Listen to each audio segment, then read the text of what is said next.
A free gift. Grace. In Helen Keller's book, If You Only See 3 Days, there are sayings like the following. If I have only one wish while living in this world before dying, it is only to open my eyes for 3 days and see.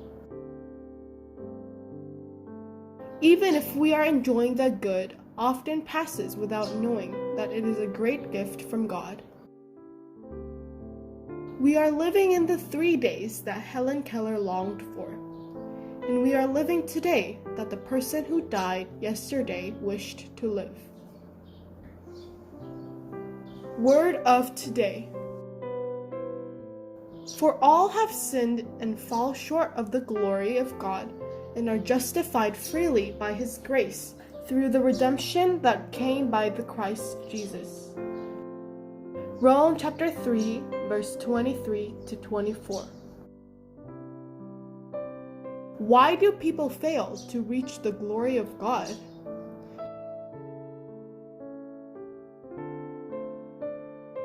How did a sinner man come to be justified before God? If we are honest, we know how great a sinner we are.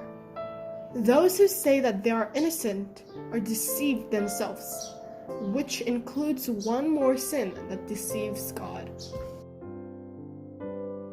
If we claim to be without sin, we deceive ourselves and the truth is not in us.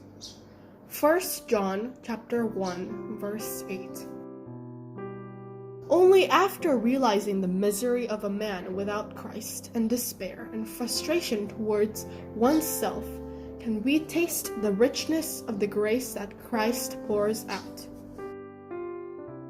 For it is by grace you have been saved, through faith, and this is not from yourselves. It is the gift of God, not by works, so that no one can boast. Ephesians chapter 2, verse 8 to 9. When we admit that we sinners and long for God's grace alone, God will exalt us. God presented Himself as a sacrifice of atonement. Through faith in His blood, He did this to demonstrate His justice, because in His forbearance, He had left the sins committed beforehand unpunished. Rome chapter 3, verse 25. Salvation is grace, means that we haven't paid for it. Jesus paid the price for us. It was a ransom death.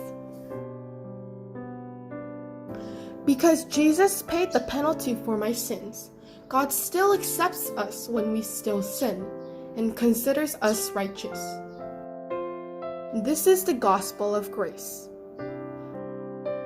When we consider that our salvation, faith, and life are entirely God's grace, what changes must we make in our lives? The gospel of grace came to me because the Lord paid me the price. What should I pay for someone else? I hope that you will enjoy more abundant grace every day through the life of sharing the grace received. Next time, we will study survival and mission. Thank you.